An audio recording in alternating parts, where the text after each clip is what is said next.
سورۃ الکافرون۔ بسم اللہ الرحمن الرحیم، اللہ کے نام کے ساتھ جو بہت مہربان بار بار رحم فرمانے والا ہے۔ سورۃ الکافرون جو ہے یہ سورہ چوتھائی قرآن کے برابر ہے، شرک سے بری کرنے والی سورہ ہے اور فجر اور مغرب کی سنتوں میں اور وتر میں پڑھی جاتی ہے۔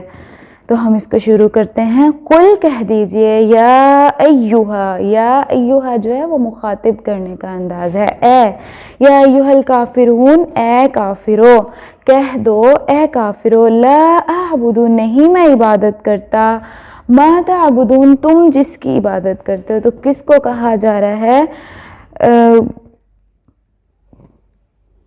کافرین، رسول اللہ صلی اللہ علیہ وآلہ وسلم کو حکم دیا جا رہا ہے کہ آپ ان کو کہہ دیں کہ ہم آپ سے بری الذمہ ہیں، ہم ان کی عبادت نہیں کرتے جن کی آپ عبادت کرتے ہیں، یعنی شرک نہیں کرتے، بتوں کی پوجا نہیں کرتے، ولا انتم، اور نہیں تم، عابدون، عبادت کرنے والے، ما اعبد، جس کی میں عبادت کرتا ہوں، یعنی رسول اللہ صلی اللہ علیہ وسلم اللہ کی عبادت کرتے ہیں۔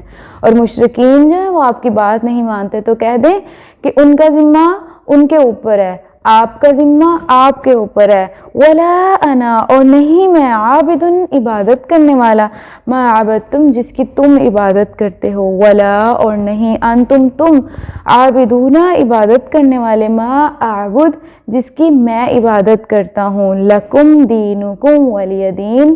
ساری سورہ کا خلاصہ کیا ہے؟ لکم، تمہارے لیے، دینکم، تمہارا دین ہے، ولی دین، اور میرے لیے میرا دین ہے۔ یعنی اگر کوئی نہیں مانتا، اگر کوئی اپنے شرک پہ، اگر کوئی مشرک ہے اپنے شرک کے اوپر اڑا ہوا ہے اور وہ حق کی بات نہیں سمجھ رہا، تو پھر اس کے لیے کیا کہا گیا رسول اللہ صلی اللہ علیہ وسلم کو کہ آپ کہیے لکم دینکم ولی دین، تمہارے لیے تمہارا دین، ہمارے لیے ہمارا دین، ہم کسی صورت بھی تمہاری پیروی نہیں کریں گے، یعنی تمہارے دین کی پیروی نہیں کریں گے۔ اور کیونکہ تم بھی اتنے سخت ہو کہ تم کوئی بات سننا ہی پسند نہیں کرتے ہو، تم ہمارے دین میں نہیں آنا پسند کرتے ہو۔